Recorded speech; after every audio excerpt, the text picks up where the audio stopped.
What's up, deal makers? We just did Ask Alex number 33, and this is obviously one of our favorite get-togethers, getting all the investors onto screen and getting to learn from everybody in the tribe. Alex, what are some of your top favorite reasons for doing the get-together virtual open house? Oh, I love it. I love it because we get to really interact with everybody more kind of in a meetup type of setting, right? And then we got to see who's making offers, who's taking that action. And then we also got to solve some challenges for some people because it was like almost 50 people and then 50 heads thinking about that challenge is better than one. So to see all that, guys got to check out the show because it was amazing. What's up? What's up, my deal makers? What's going on, everybody? I'm just going to get Will in here in a second. Aloha from Phoenix. What's up, everybody? I am enjoying Phoenix air conditioning because it's hot as hell over here. There you go. Where's everybody tuning in from today? I am in Scottsdale, Arizona, and running around looking at a bunch of apartment buildings, other people's flips. It's been exciting. First time in Arizona. And I think, obviously for you, Alex, like you said, getting to link up with a couple people and see some other, properties out there in Arizona, pretty fun as well, right? Definitely a lot different than Hawaii, a lot different than California. So I can't wait to kind of hear from you and get some insight as to what has been your biggest kind of takeaways while you're out there. Yeah, every market is different. I think as investors, we get this shiny object syndrome, right? We're like, oh, we want to do this and we want to do this. But I think there's also a way of getting great at something, such as wholesaling, such as flipping, and then graduating and then taking it to the next level. And that's what really this trip is about, is looking at the next quarter, looking at the rest of the investing future for us and for for what I want to work on. And that's passive income, that's multifamily.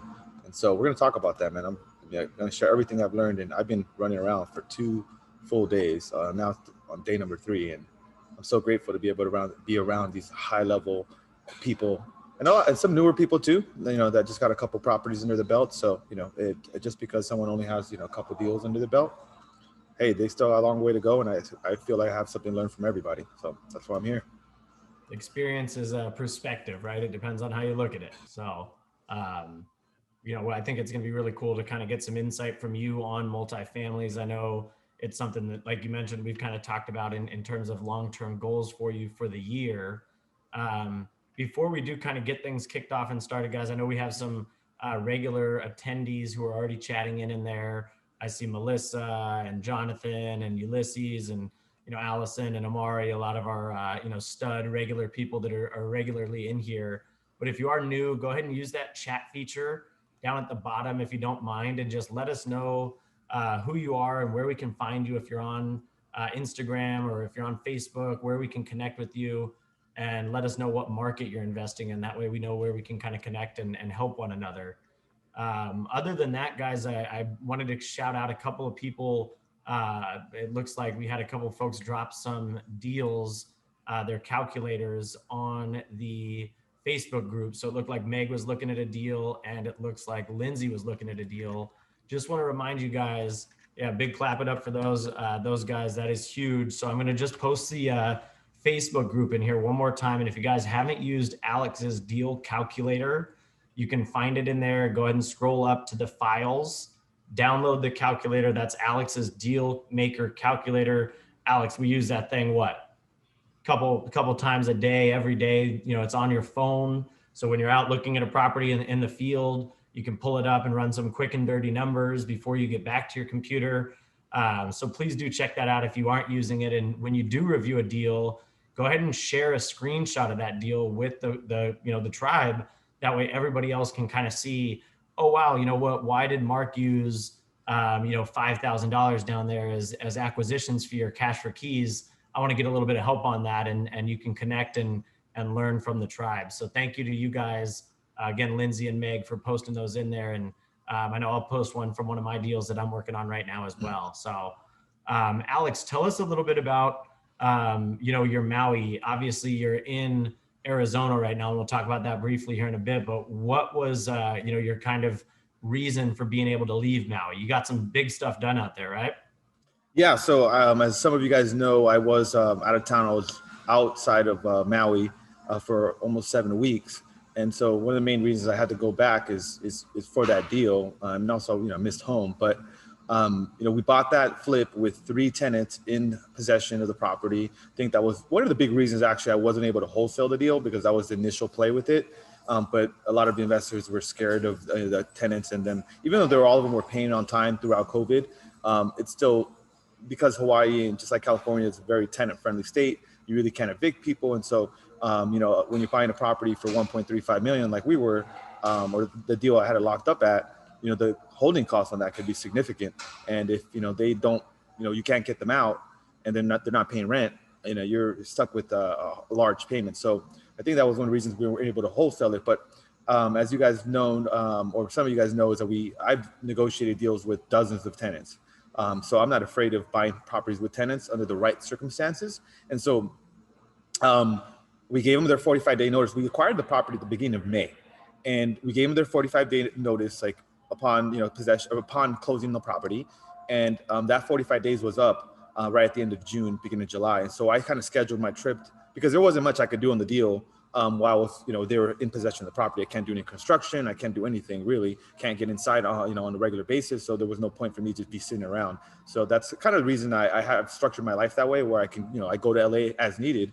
If you guys, if you call me, Will, and say, hey dude, we need you here, I'm on a flight the next day to go handle business wherever I'm needed. So that's kind of why I left. And then when I came back, it was right at that juncture where we had already negotiated. Shout out to Alex Ibarra, and also my guy Fernando, that's kind of joining the team on Maui, because he's helped out some here on the landscape and some of the stuff we're doing on that now. But I lined things up to get back right as that 45 days was kind of up. And one of the people we had already got out, and then the other one was going to get out. But the real trouble client, the real one, the one that was occupying the main unit, that was a hostile negotiation. I could easily say it was like the hardest negotiation I've ever had to do with the tenant. And then, but just getting advice from another investor from the Bay Area, because it's all perspective, guys. You think something's a lot of money until you hear from somebody else that is doing more. For example, that investor told me he pays people $40,000, $50,000, $60,000 relocation in the Bay Area. That's insane. So when I was talking to him, because he's known as like the tenant whisperer, which is a kind of a cool nickname to have. And he basically said, look, bro, you got to give them half that money up front, because I had negotiated $20,000, but they wanted all the money up front. I'm like, I'm not giving you $20,000. And then who knows if you're going to leave or not. So I was reluctant to give them anything. I was maybe open to giving them 5, but it just wasn't enough for them to successfully like get their move started and find a new place. So then when I got back from Mexico and I went over there to Maui and I was talking to the tenant, I was like, all right. So I relented and I said, okay, here, I'm gonna give you half of the money up front and the other half and then they said yes.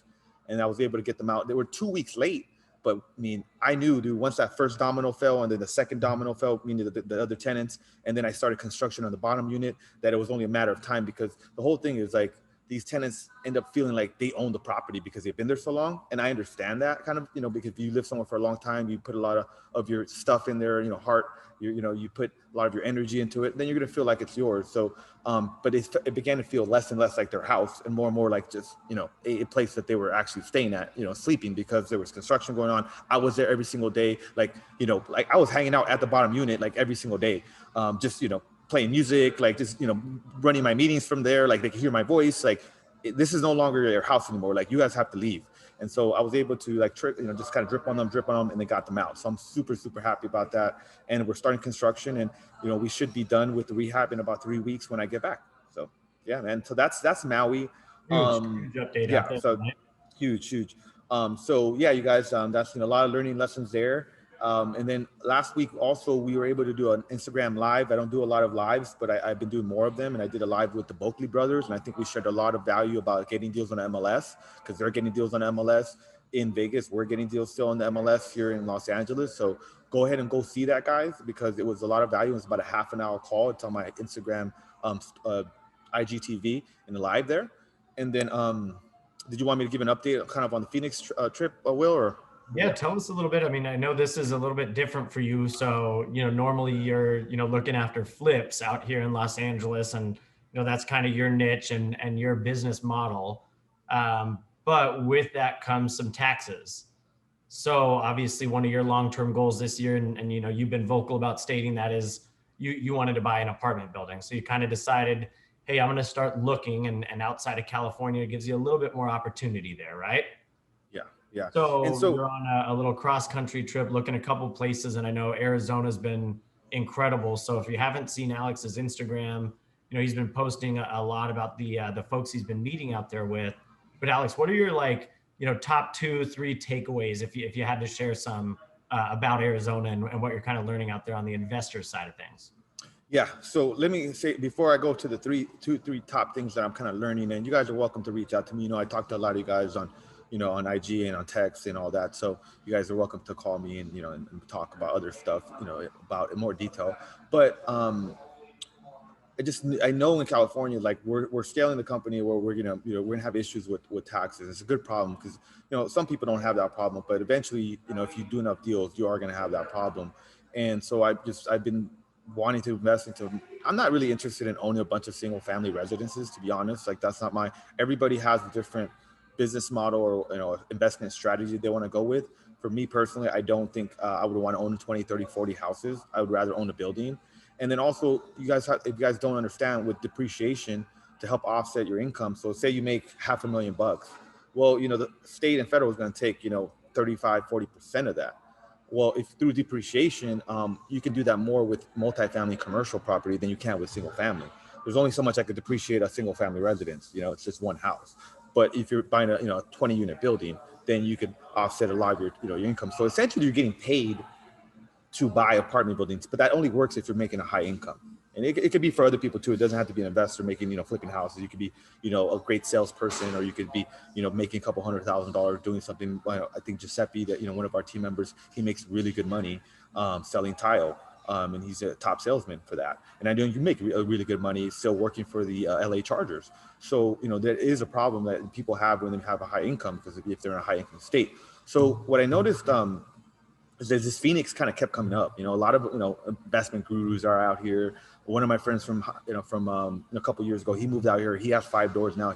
He completely changed his life. He was like, just, you know, we're going out clubbing, partying all the time, and then like now he moved to like Arizona, and 5 years later, like the guy's like worth like, you know, $600,000-700,000 because of equity and then, you know, good moves. He just has a regular job too. He's not like he's killing it income wise, but he just moved to a place and invested wisely. Like his, you know, he said his parents bought a couple properties, so, you know, he ran with that. And then just the logistics, like, you know, Phoenix isn't that far from California, so, you know, I don't know if I really want to buy a property like that's like a 6-hour plane flight away. Although, I mean, granted, I do live in Hawaii, so almost everything is more than a 6-hour flight away. But you get what I'm trying to say, that, you know, just logistically could be close. And then also what I noticed is like there's really no rent control here compared to like LA, and compared to, you know, the Hawaii, where it's like you can go and buy you know, a building and then just give everybody a 60-day notice and they have to move out. Like that's foreign to me. I mean, maybe to some of you guys that have invested in other states, it's, you know, even though I knew the concept, like, hey, you know, this is a tenant friendly state, this is more of a landlord friendly state, actually seeing it is a different thing. And that's why I came, because I want to taste it, I want to see it, I want to touch it, I want to experience the whole city, and not just like, it's pretty hard to convince me. So like, I want to convince myself, like, is this a good move? And I want to get multiple data points from different people operating in that market, so that way I'm not relying on just one person or one data point. And just like what we do with flipping, like I need to look at a lot of data quickly to make a decision. Over here, it's like, you know, 3-4 days, but I'm blitzing it out, right? Like you said, I kind of have a cross-country multifamily investing tour. So I noticed it's way more investor friendly, but like my buddy, man, he's like flipping apartment buildings. He's keeping some for a year or two. And then I'm learning so much because I'm seeing somebody operating a high level after 5 years of grinding. Just like I've been grinding for over 4 years. I mean, this guy's been, and his family have been grinding for 5 years. And I mean, they own hundreds of units, and I'm learning a lot from them. So that, and then also just like a lot of the year built here, like the property is much newer in Phoenix than in LA. Like the properties are like, like we were looking at an apartment building, for example, and he's pointing to this building. He's like, yeah, I mean, so that's, you know, kind of an older building. I'm like, what? That looks like a newer building, but it's built in 1980. You know, for me, that's like kind of newer, but for him, that's an old building that they could buy, you know, rehab, and then, you know, keep or resell, raise the rents. And so it's just very, very different. then California and Hawaii. And then also I just noticed like how vibrant the city is. And, as a Californian, I kind of joke around and say, like, yeah, when all these people are saying, you see all these reports, people moving out of California, they're going to Texas, they're going to Nevada, they're going to Arizona. And I'm like, yeah, get rid of them. Good. More deals for us. And then I'm here and I'm like, oh, okay, now I see, because it's a great quality of life. It costs you less. There's a lot of jobs here. There's a lot of people moving here. A lot of companies moving here. So, I can go on and on, but those are kind of like the top things that I kind of learned. And I'm definitely open-minded. I'm interested in investing in Phoenix like very soon. Yeah. Huge. I love the update, Alex. I know on our end out here in LA, big update on a project, Southgate, right? So, huge, kudos to the team on that one, right? That was our first deal with you not being in the state of California, right? You popped your cherry, Will. It just makes me want to cry. That was the first one from start to finish, putting into practice the things that we had learned from you. So, taking action, making offers, negotiating offers, talking with the agent, everything kind of from start to finish. And we finished it and now that's done. So really excited for that as well, right? Yeah, because that really gave us that proof of concept, right? I'm in Hawaii, you're in LA, the team's in LA, but the principles are really the same. And everything I learned flipping, 70 whatever houses up until that time, or being part of 70 or so deals before I left to Hawaii, and for me to teach you everything I knew, and then you went and go implement it. And with no disrespect, but like for a couple months there, I was like, is this going to even work? Because like you guys were missing shots, but you guys had to take those shots and miss those shots, but then now you're making them. But it's because I believed in you, I believed in the team, and then you're a rock star. So then you guys made it happen. And I vividly remember being on that flight from Hawaii to LA, thinking like, crossing my fingers. I hope they didn't miss anything, that I would have saw that. Because I didn't want to be that dude. I fly in and I kill the deal, and then we're back to the drawing board. But then I go there, and I remember walking out of Southgate, out of the deal. I'm like, damn. I was just proud. Like they made it happen, and they didn't miss anything. And then that little base hit deal turned into a double because of the market. So good job, dude. Everybody give Will a clap. Give everybody in the team, because this good stuff. Again, it was really a team effort, right? So we're excited on that one, and I think a couple more here in the pipeline to finish out as well. Wanted to also shout out again the people that are putting in the work and are bringing opportunities where it might be something that we want to take a look at. So Lindsay actually submitted an offer with us today, and Lindsay's one of our regulars here in the tribe, and so just wanted to give her a big shout out as well. Shout out Lindsay, yeah, good job, just somebody who's constantly out there and just seeing opportunities and saying, hey, we need to put in an offer on this, and when there's a property that you need to make an offer on, you got to do it. So, again, shout out to the people that are taking action out there, right? Yep.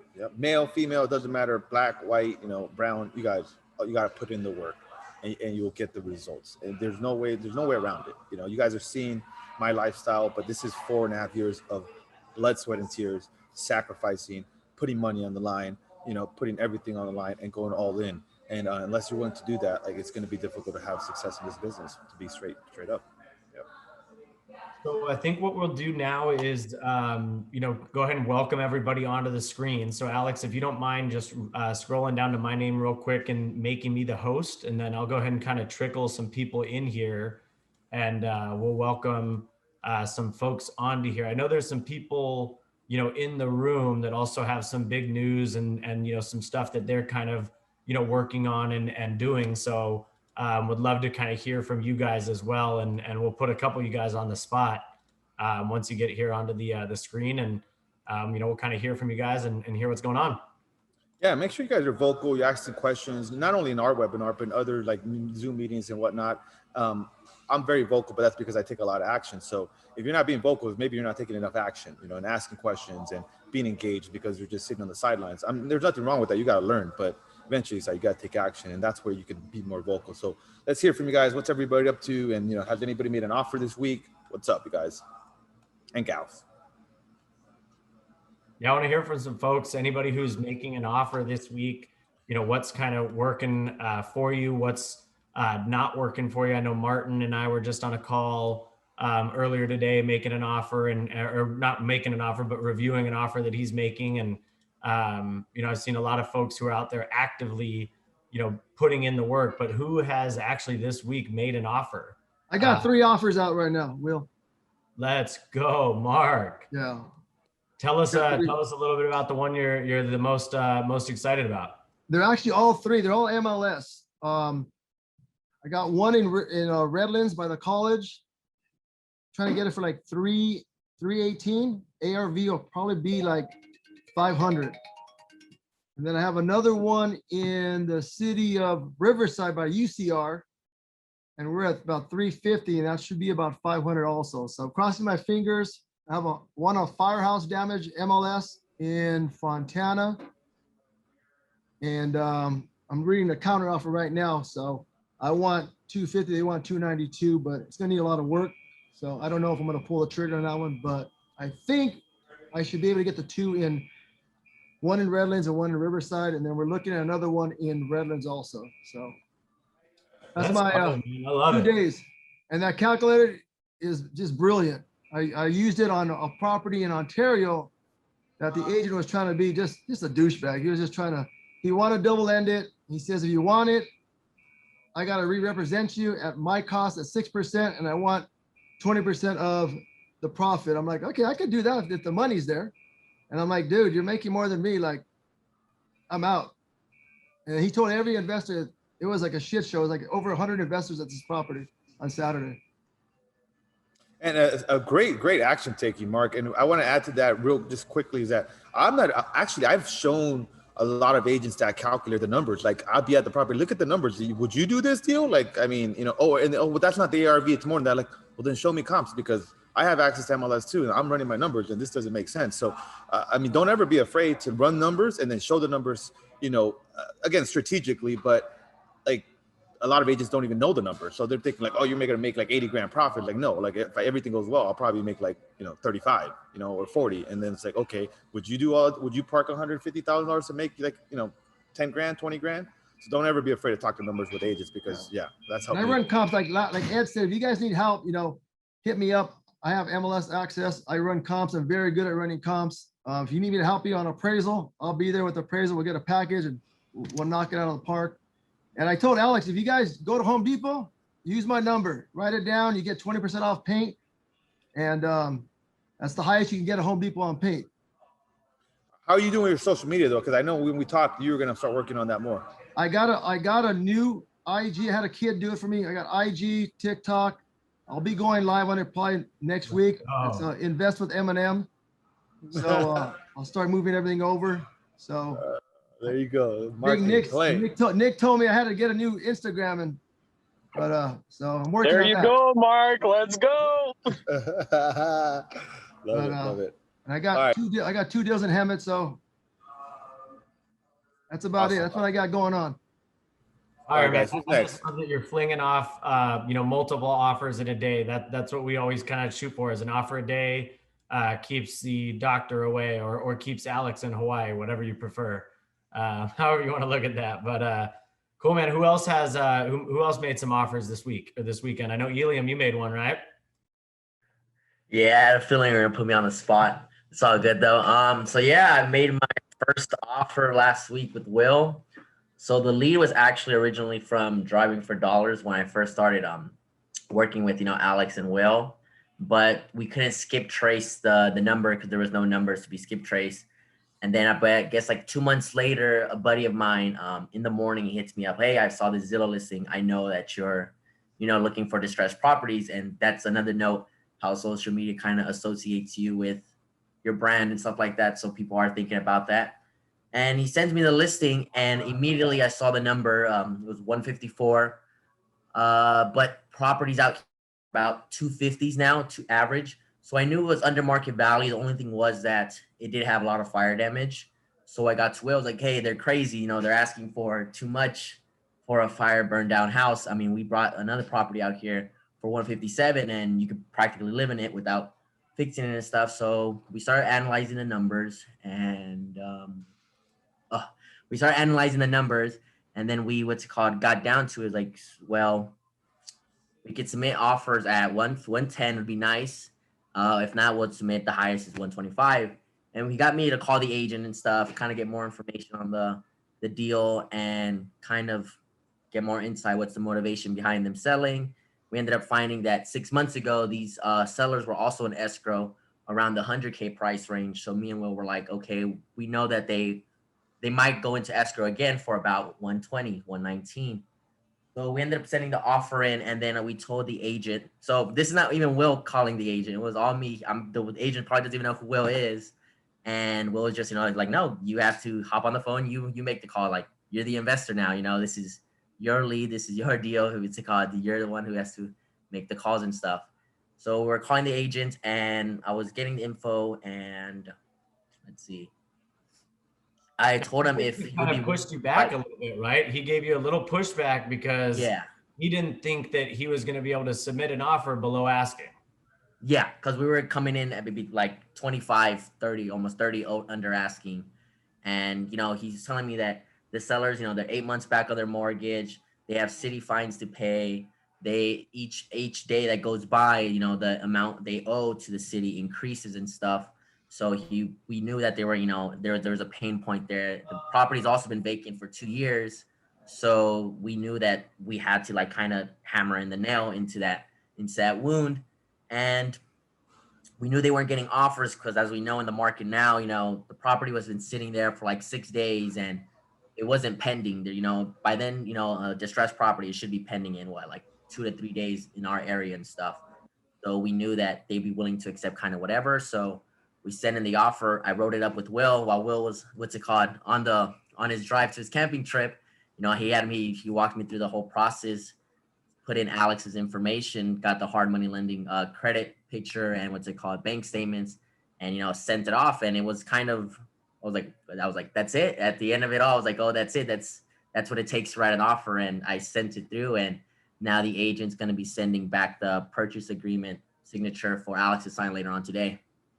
Awesome. Oh, and ARV on that property is about 300. We also called other agents to get some comps, and they're going over asking like 10 to 20. Every box checked, dude. What a legend. And let me recap something real quick on that, guys. I think it's an important note that we want to make. Number one, I'm empowering my team, such as Will, right? Like I'm holding nothing back, giving him everything so he can succeed. And now he's doing the same for Ilium. And like, no, bro, you're going to make that call. This is your deal. Now he's empowering him. And then you hear Ilium, he's like, wow, I just made an offer. Like it's a little bit easier than I thought. And so now he's empowered. Now he knows more about the rehab because he's been helping. That is our job, to make this business, this industry better by empowering each other in whatever way that might be. So I just want to highlight that. Good job. And I remember I was driving in Maui, and then these guys called me and they're like, hey, no, we need to kind of look at the deal. So I'm like, a lot of times in Maui, like I have my team drive me around, kind of like in LA. So that way I could just, have my 2 phones and I'm still getting a lot of shit done. And I remember looking at the deal, and the only thing they missed was that we're going to have full city involvement. So we're going to have to do permits and everything. And they needed to add like another 60 days to the days held on the calculator. And that's how much I've empowered the team. So that way they could they almost don't need me now. It's like, it's great. I love that, because that means that you guys are getting stronger and stronger, because to really figure out this whole game, you need to do a lot of deals. You need to be around a lot of people doing deals. It isn't like you do a couple and then you have it all figured out. So like, and then again, we're building something bigger for everybody to eat more, compared to, the scarcity mindset of like, oh, if I teach Will too much, maybe he's going to maybe he's going to go do deals on his own, or maybe Ilium's going to do that. Hey, if I'm not providing enough value, then I don't deserve to have these people on my team. That's the way I look at it. Huge. Who else made an offer this week? I know Ulysses, if you're in here, I know you recently, were out and about getting some work done. If you don't want to, or if you don't mind sharing with us, or if anybody else has a deal or an offer that they made, they want to share.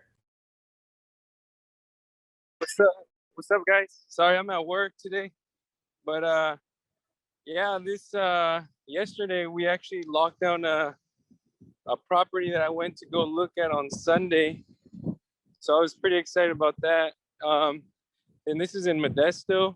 I was out there. I got a property out there, and I try to go out there every couple of weeks. So yeah, I just pulled the list and I just went door knocking.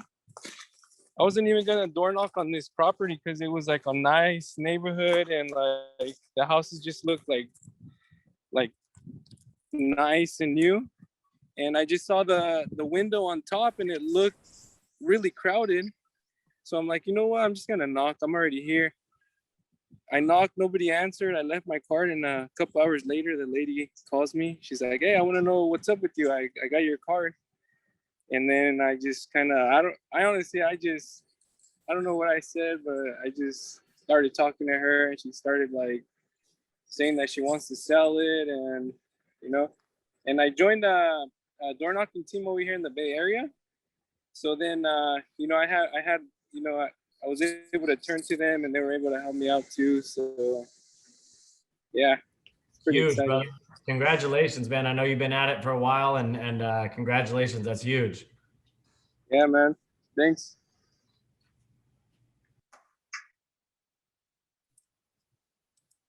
So I if have a anyone win, else you has- guys. Lindsay, she's got something to share. Let's go. So, actually, just this week I submitted 3 offers. One was on a triplex, and the other one was on a 2 houses in 1 lot, and the other one was in 2 houses in 1 lot. And then today I just got notice that I got a counter offer for the 2 houses in 1 lot. So, the only terms that they changed is that I would close escrow with the tenants in place. So I will be having to deal with tenants, which is fine. But the property is in Banning. It sits in like almost half an acre. And the houses are pretty. They have their own yard. They're pretty well separated. The front house is a 4-bedroom, 2-bathroom. And then the back is a 1-in-1. So I was, doing some data analysis. And if I were to house hack the bedroom or the house in the back, I would be paying $800. So it's not too bad. And yeah, either way, I need a place to live. So house hacking is what I was looking for. And yeah, so I'm actually I got the email today and I have to reply back. So that's a big win for me. And then of course, submitting that offer with you guys. Huge week for Lindsay. I love it. Congrats. Anybody else submit any offers this week? I know Alani probably did. Come on, what's up, girl? I'm calling you This out. has a big offer. You put me on the spot right now. Yeah, I submitted about 5 offers not this week, last week, and we got 3 of them accepted. But I go directly with the sellers, so I try to minimize, because I'm an agent as well. So I try to minimize, wholesalers and MLS people. So I just try to find them directly with the sellers. So you locked up 3 investment deals last week? No, this week. So we submitted the offers last week, and we got 2 that are locked, and then 1 that should be signed, later today. Let's go. That's huge. That's why I called her. That's why I called her out, because I Put know me on the spot. she's out there hustling, but she's like on the sidelines. It was actually driving for dollars, and I think it's paying off a little bit more than buying lists at this point. So I like it. It gets me out of the house, and it's fun. You actually see in the product, so you actually see what it's gonna look like when you finish with the rehab. Good job. Love it.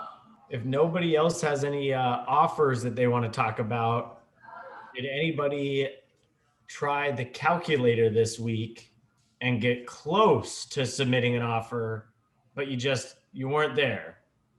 Anybody get that almost point where they almost submitted an offer? I know for me, we were looking at a deal out in Landers and we almost submitted an offer on it, but just kind of missed the boat by a little bit for us. Right, Alex? A little bit out of the box, a little bit lacking upside. And what'll happen on a lot of the deals that we look for is we look for deals that have the upside, right? The calculator has the base case, the worst case, and the best case. And, on this particular deal, we just didn't submit an offer because the base case and the best case were really just kind of pretty similar, and there wasn't enough upside for it to be kind of worth it for us. So we decided to skip on that one. Yeah. I mean, we just don't want that downside to be where man, you lose $50,000 if everything goes wrong. Those are the ones we stay away. But really, I love the webinar we did last week with the calculator, because I feel like I was just in the zone, because I've been using it for so many years now that I just second nature. But to show it to all you guys and whoever was on the webinar was pretty cool. And then we ended up getting close to 900 DMs from people that viral. That post went crazy viral, and so I had to kind of hire somebody to help me a little bit more with the social media, because I've built so many quality relationships. And again, with the social media guys, I know it's one of those things like, I got to put in, it's work. Like me posting every day, it's work, but it's very valuable work. So can't say enough good things about that. I mean, I've attracted private money, deals, all that good stuff, team members, but it's because I'm taking action and showing that action. So I think that's a hard part, like taking the action, but also taking people along with that journey, so then they can see like, hey man, this person is like getting after it. Like I want to get after it too. Let me see if I could reach out to that person. So I think that's just super important to continue to highlight that we all have to share the journey, but it's only if it's worth sharing if you're taking action. Huge. Speaking of action, who actually got better this week? Like who did something that got them a little bit better? I know Amari, I'm gonna put you on the spot real quick here. I know you and I got better and kind of started looking at some deals. So tell us a little bit, like what are you getting better at this week? Hey, what's up, guys? How's it going? I'm getting better at just sitting down, putting in that hard work, analyzing deals, going through the MLS, just putting aside a couple hours every morning, going through our wholesale emails, and just using that calculator, time after time, and hopefully one's gonna drop. One has to drop. The more you use it, the more familiar you get with it, and I know calculators for Alex and I, like that's our go-to. He mentioned it. He'll use it on the road. I have it on my phone. So I constantly, I'll pull it up. Alex, he told me, hey man, you can show an agent this. I wasn't sure if you could show an agent. And man, if you show an agent and say, hey, look, these are the numbers that I'm looking at. Like you said, would you do this? It starts to get easier and easier when you see the numbers that align and hey man, I'm starting to get something. And for Eliam, like when we were reviewing our deal, it wasn't until we called a couple of times and finally got him to give us that information that like, hey, this thing was in escrow at 100,000 a couple weeks ago or a couple months ago. And that was like, wow. So they would go that low again, maybe. And, that's where you kind of get those pieces of insight that you don't get unless you play it again and again and, keep taking those shots and those reps. So Amari, keep shooting, keep taking the action and one's going to finally come, right? Yep, for sure. Who else got better this last week and did something that kind of helped them improve their business? I did. What's up, brother? All right, guys. Dealing with tenants is like the biggest learning thing for me. And I've been dealing with it this week. And Will's been my right-hand man. He's like on the phone, like spitting words like Eminem, and yeah, it's fun. I love old people and they're the best, but I'm gonna fucking go kick this guy out this week. It's going down. Yeah, man, I know tenants, man. Oh man, but that's why being in Arizona, I'm just like, what? Like you could just like give them a 60-day notice and then they have to leave. Yeah, we'll get the sheriff and then they have to leave. They violated like they have to leave. I'm like, wow, like that is like foreign territory. I could see why so many people are coming here to invest in apartment buildings. This is crazy. But it goes with that calculator. We had this pre-planned out. Everything's like in the cost and stuff. So now we're just putting it, to use and getting them kicked out. So that's that's what's going on this week.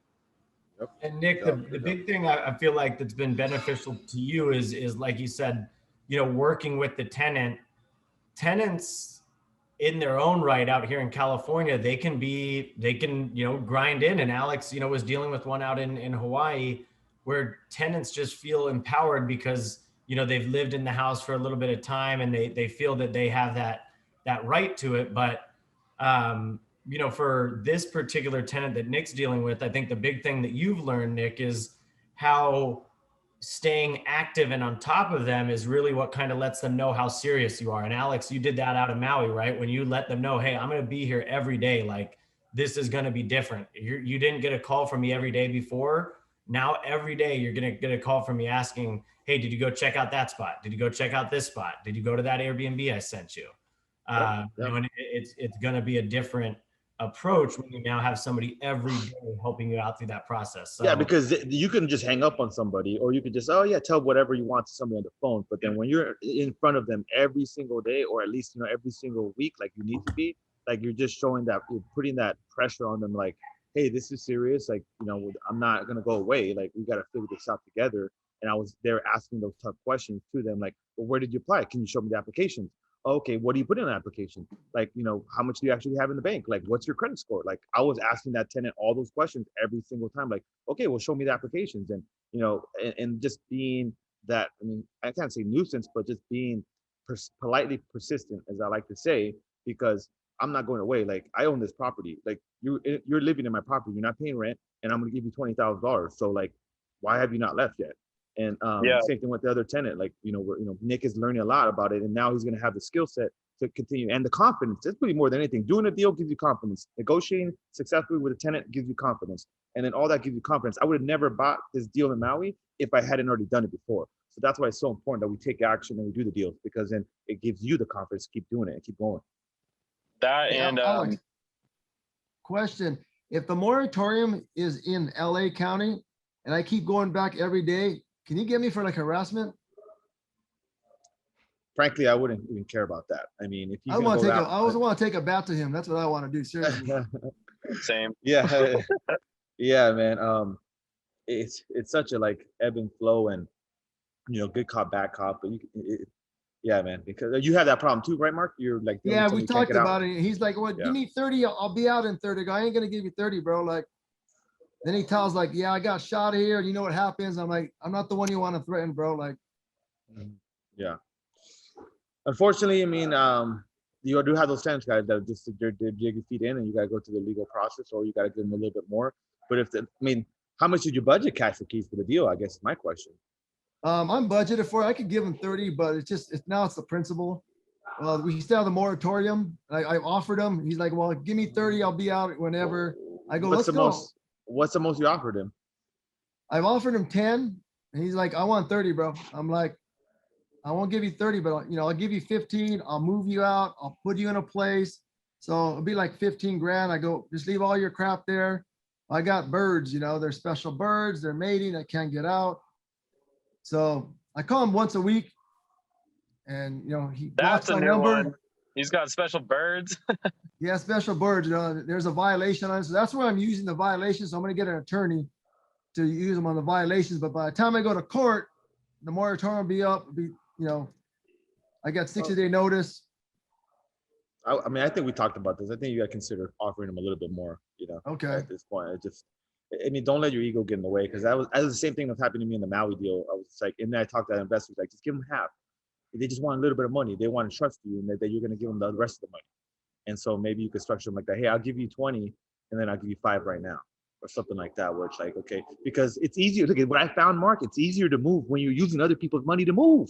But when you're using your money, you don't want to do that. You know what I'm saying? But if you're using Mark's money, then like, all right, cool. I'll go look for a place now, because I got another 15. The hard part is he's paying $675 a month for a 4-bedroom, 2-bath. He's been there for 35 years. What do you think that 30 grand is for? I told him that. The next, 12 months, like same with us. So this tenant that Nick was dealing with, he was like, "Man, I have all this money in the bank." And then we found out he had no money in the bank. And it turns out that he actually was looking at like $2,000 apartments per month to rent.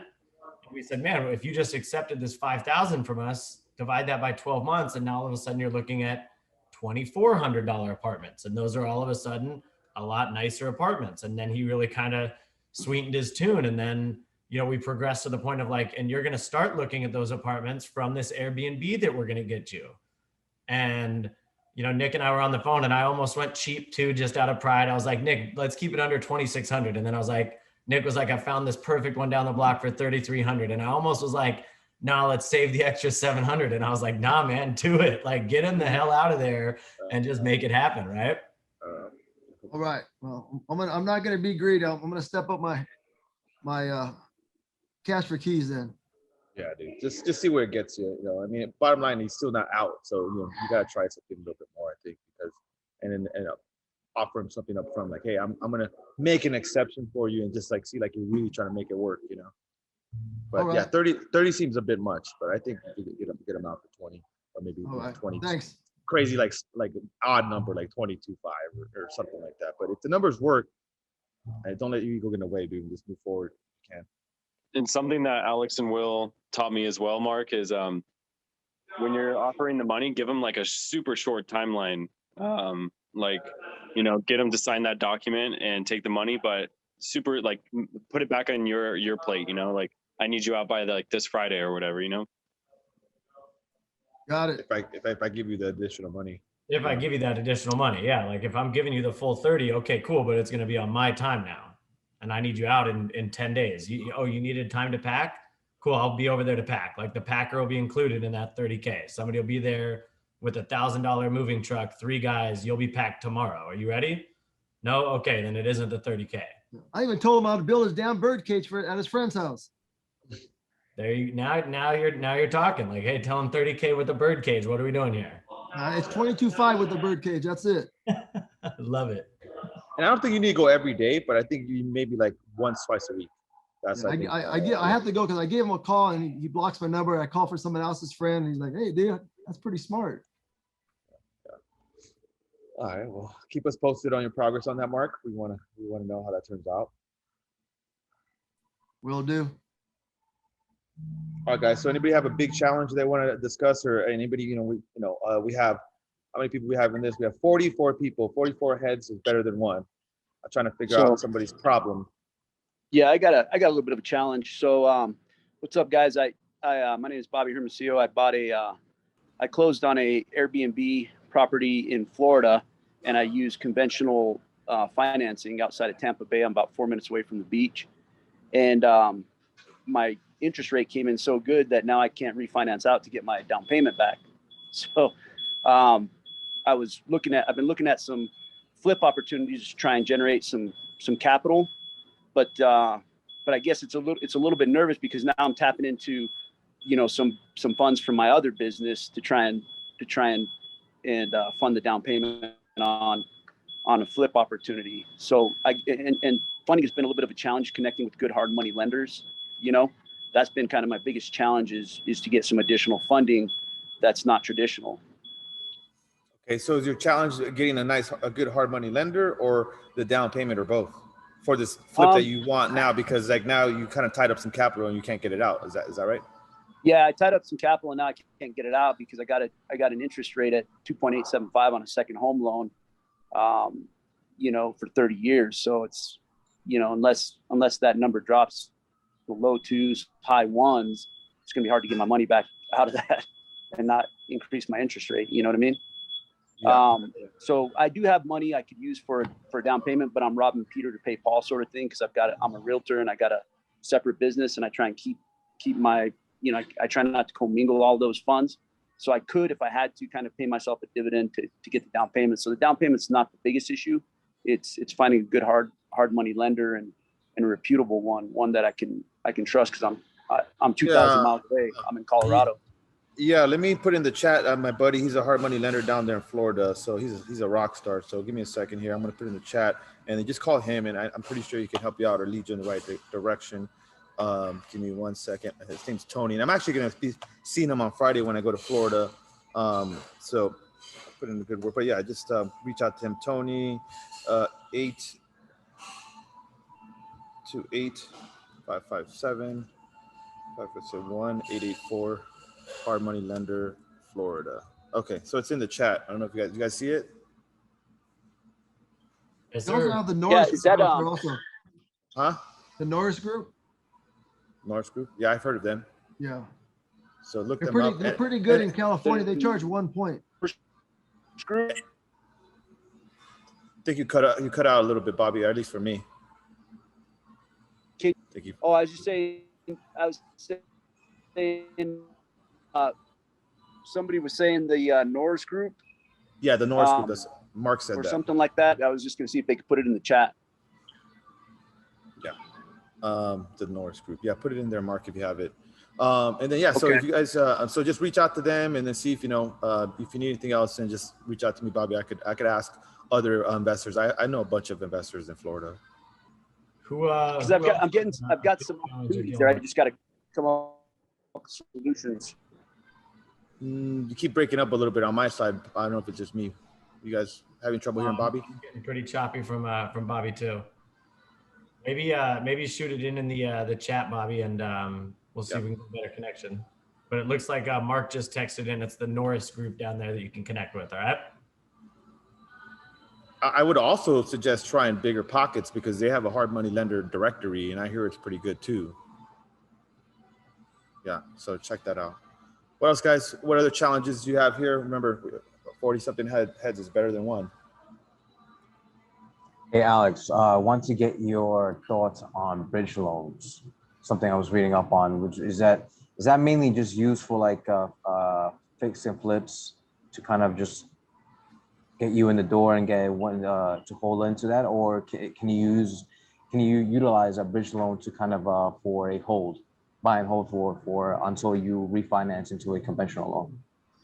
Well, I haven't had to use bridge loans, but my experience with bridge loans has been mainly for like, double closings, like I'm wholesaling a deal. I got a monster deal. It's going to make like $100,000 wholesale. And I don't want the end buyer to know this. So then I'll close on it with that bridge loan. And then, 2-3 days later, I'm selling it to the end buyer. And so I'm just paying a couple $1,000s of interest for that bridge loan. But in what context are you looking to do a type of bridge loan? Is it different? It's just a little different. The person, the asset-based lender that I was speaking with, he had mentioned it. It was my first time, really getting exposed into the bridge loan. It was more for a property I was trying to get my foot in the door. But just based off what I was reading, it was mainly for a wholesaler to leverage, probably not the best route for someone that's looking to get their foot in and to then refinance into a conventional loan. Yeah, I don't see that bridge loans are for that type of play. They're mainly for, you're really just closing on it quickly and then reselling the property. So it's just like it sounds, a quick bridge loan, and you're in and out in like, sometimes they're a couple weeks.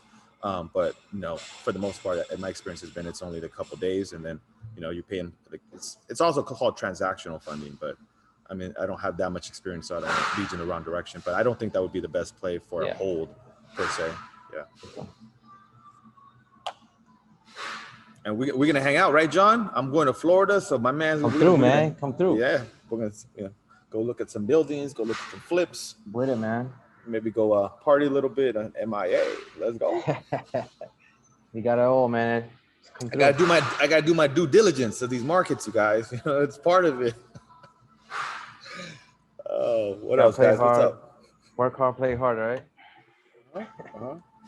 You gotta enjoy the ride up too.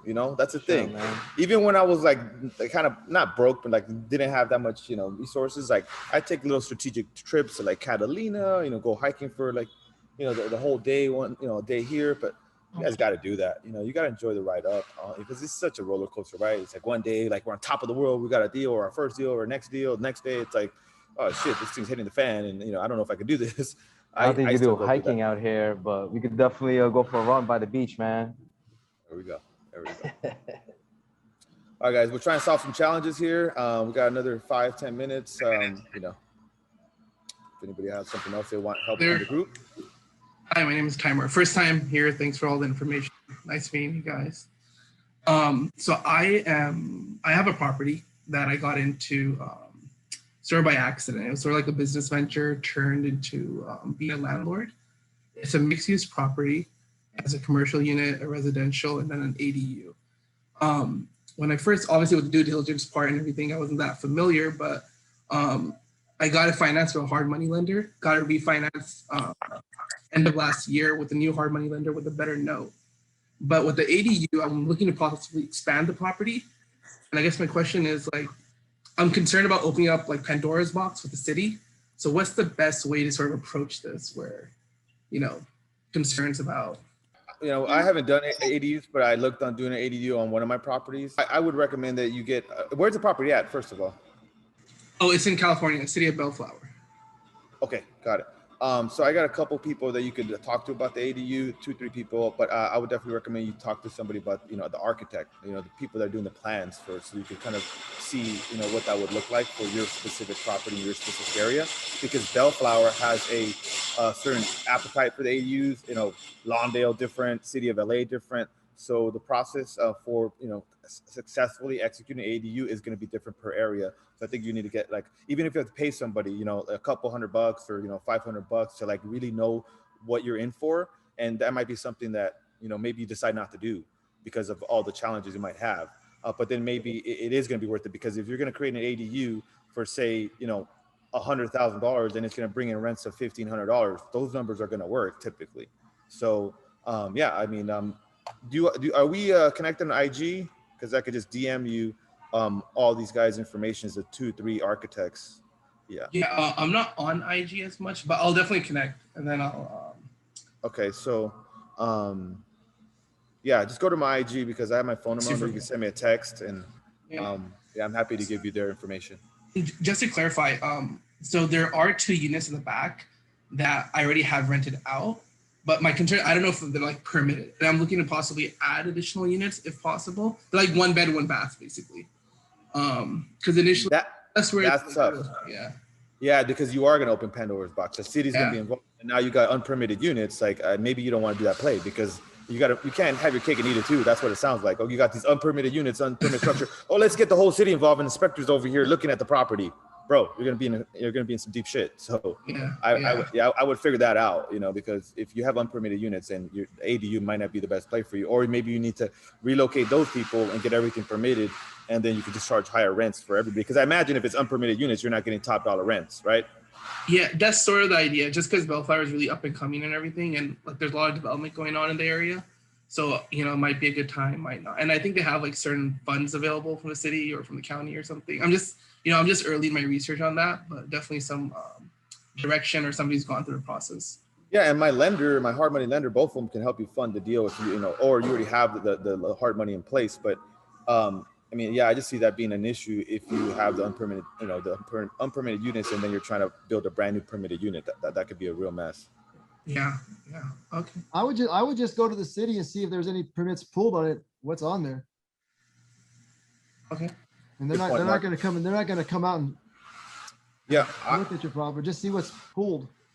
Yeah, I flipped a house in Bellflower, 2 houses in Bellflower, and then that helped me on one of them, where I went to the city, like just like Mark said, just to echo what he's saying, and pulled everything they have on record. Just kind of like, oh, let me see what you guys have. You know, not particularly want to do any work. I just want to see what's on file for my property, and then based off of that, you could see what is permitted or not, and then, you know, help you have new information, and then decide whether you want to do something or not. Makes sense. Yeah. Thank you. Awesome. We got a lot of good questions, a lot of challenges here. Love this. Yeah, these were great challenges that people are having and getting through. And I'm glad, like you said, Alex, I think, you know, 30, 40 brains is better than one, right? So this is always a great opportunity, guys. You know, we do this about once a month, this kind of open format style where we bring everybody onto the screen. And, you know, this is your guys' opportunity to kind of, if you have questions, if you have stuff that you're getting stuck on, anything like that, this is your chance to kind of bring that to light. So remember that for next month. If you do have anything you're stuck on, go ahead and save that and get ready for that. And then when we come back next month, you know, you can get some answers and get ready to go. Or they can ask on the private Facebook group. If you guys are not, remember, you guys be part of the Facebook group there. We're always answering questions there. Also, I want to, you know, next week, you guys are gonna have a big webinar. We're going to interview some successful Los Angeles, you know, investors. I know we haven't had enough interviews for other SoCal investors, so I got a couple of special guests in mind that have already agreed to potentially come on to the webinar next week. So excited about that. Make sure you guys tune in next week. And guys, I put the chat just down in the bottom. Facebook group is in there if you guys need to connect. You know, like Alex said, it's not like only on the week that we do this get together. This is the only time that you can connect and bring your questions. Throw your questions in the tribe. If we don't have an answer, somebody in there does. And if you guys do get a chance, if you guys caught some value in this today, if you don't mind, I posted the YouTube link for Alex's YouTube. Ask Alex. It's Alex Camacho TV. And it has all the recordings on there. So if you missed the one about negotiating with tenants and how to take on properties with tenants, that was a couple weeks ago. Last week, we went over the deal calculator. So all of the prior webinars are on there. If you guys get a chance, even just right now after the webinar, log on to the YouTube, leave a like or a comment on a couple of those you know, videos. That way we can continue to grow the network and grow the tribe. And if you guys don't mind, let's grab a quick picture with everybody who's on today. We like doing that on these, get-togethers, the open house. So if you guys can, turn on your screen real quick, give us a big bright smile, and we'll get one group picture here before we call it a day and get back on our way. All right. So everybody smile up, everybody give us a big aloha, and let's do it. Awesome. All right, guys. Well, I got another meeting to go to. Love you all. Let's get some deals. We'll catch you guys on the flip side. All right. Like. On you guys.